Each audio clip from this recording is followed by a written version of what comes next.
السلام علیکم حسن۔ وعلیکم السلام، کیا حال چال ہے؟ جی الحمدللہ ٹھیک ٹھاک۔ یہ آپ کیا کر رہے ہیں؟ یہ میں حضرت عثمان غنی کی سیرت پر کتاب پڑھ رہا ہوں۔ یہ کیوں پڑھ رہا؟ آپ نے ان کی سیرت میرے سے پوچھو مجھے پتہ۔ یہ ہمارے خلیفہ ہیں، میں کتاب پڑھ رہا ہوں، آپ کو کیا پتہ؟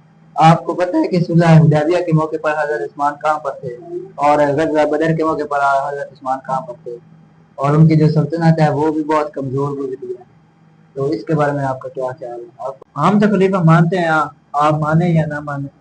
خلیفہ کیوں مانتے ہیں؟ آپ کو میں نے پہلے بھی بتایا کہ ان کی خلافت جو تھی وہ بہت کمزور جو ہے گزری ہے، ان کی سلطنت جو ہے بہت کمزور تھی، آپ کو پہلے بھی بتایا۔ آپ دلیل سے اس کا جواب دیں گے، ایسے کیسے باتوں میں آپ اس کا جواب دے سکتے ہیں؟ آپ کے پاس کوئی دلیل ہے کہ بھائی کیا ہوا، کیوں لڑ رہے ہیں، کیا مسئلہ ہے؟ مولانا صاحب میں آپ کو بتاتا ہوں، یہ بھائی حضرت عثمان کی سیرت پڑھ رہے تھے، ان کو میں نے بتایا، ان سے پوچھا ہے، میں نے کوسچن پوچھے ہیں کہ صلح حدیبیہ کے موقع پر حضرت عثمان غنی کہاں پر تھے، اور غزوہ بدر کے موقع پر آپ کہاں پر تھے، اور اس کے بعد میں نے پوچھا کہ ان کی سلطنت جو ہے وہ بہت کمزور رہی ہے، تو اس کے بارے میں آپ کیا کہتے ہیں؟ ان کے پاس کوئی جواب نہیں۔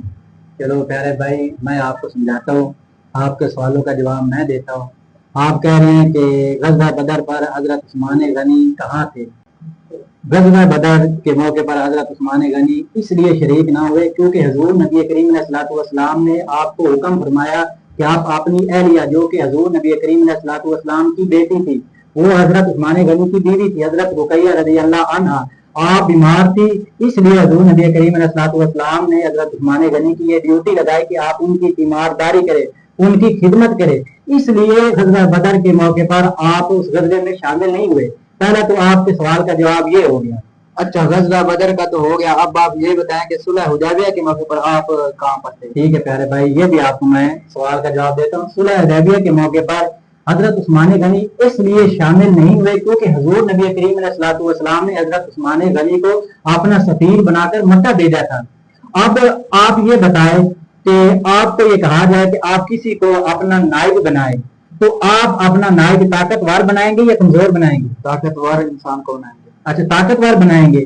تو اب آپ کے ایک اور سوال تھا کہ ان کی سلطنت جو تھی وہ کمزور تھی، تو آپ کو میں اسی جواب کے اندر ایک اور سوال کا جواب بھی دے دیتا ہوں۔ آپ یہ بتائیں کہ جب آپ کہہ رہے ہیں کہ آپ سب سے طاقتور کو اپنا نائب بنائیں گے، تو پھر حضور نبی کریم علیہ الصلوۃ والسلام نے اپنا جو سفیر حضرت عثمان غنی کو بنایا تھا تو وہ طاقتور ہی تھا نا، وہ سب سے زیادہ پاور والا تھا، اس لیے حضور نے اپنا نائب بنا کر مکہ بھیجا۔ کیوں؟ وجہ یہ تھی کہ آپ کے جو رشتہ دار تھے، آپ کے چاہنے والے تھے، وہ مکہ میں موجود تھے، اس لیے آپ کو اپنا سفیر بنایا، اور صلح حدیبیہ کے موقع پر آپ وہاں شامل نہیں تھے۔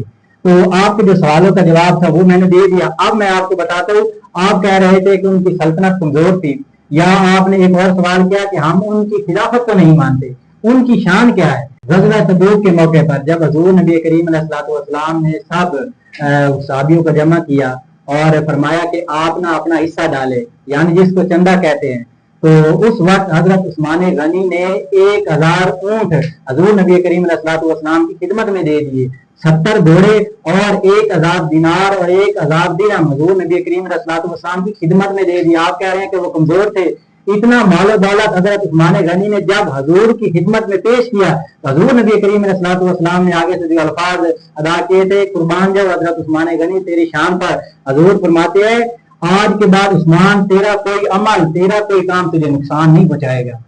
آپ کی یہ شان ہے کہ آپ کو ذو النورین کا لقب ملا، یعنی 2 نوروں والی کی۔ حضور نبی کریم علیہ الصلوۃ والسلام کی 2 صاحبزادیاں آپ کے نکاح میں تھی، اور جب 2 صاحبزادیاں وفات پا گئی تو حضور نبی کریم علیہ الصلوۃ والسلام نے فرمایا اگر میری 100 بیٹیاں بھی ہوتی نا تو میں یکے بعد دیگرے حضرت عثمان غنی کے نکاح میں دے دیتا۔ پھر اسی طرح آپ کو حضور نبی کریم علیہ الصلوۃ والسلام نے ایک اور لقب سے بھی نوازا، وہ کیا تھا؟ یہ تھے حضرت عثمان غنی تھے، اللہ تعالیٰ خود اور اس کے فرشتے بھی حیا کرتے ہیں۔ اچھا علامہ صاحب، آپ یہ بتائیں جو حضرت عثمان غنی سے بغض رکھتے ہیں ان کے بارے میں آپ کا کیا حوال ہے؟ یہ سن کر ہمیں بہت تکلیف ہوتی ہے۔ ہاں بالکل، یہ آپ نے بجا فرمایا، اس کا میں جواب دیتا ہوں۔ ایک دفعہ حضور نبی کریم علیہ الصلوۃ والسلام کے سامنے ایک آدمی کا جنازہ آیا، حضور نبی کریم علیہ الصلوۃ والسلام نے اس آدمی کا جنازہ پڑھانے سے منع کر دیا۔ تو جب پوچھا گیا یا رسول اللہ کیا وجہ ہے کہ آپ نے جنازہ پڑھنے سے منع فرما دیا، آپ نے فرمایا میں اس کا جنازہ اس لیے نہیں پڑھ رہا کیونکہ یہ میرے عثمان غنی سے بغض رکھتا ہے۔ یعنی جو حضرت عثمان غنی سے بغض رکھتا ہے اس کا حضور جنازہ نہیں پڑھتے. تو آپ خود خیال کریں کہ جو اب آدمی حضرت عثمان غنی سے بغض رکھے گا یا اس کی خلافت کو نہیں مانے گا تو اس کا کیا حال ہوگا.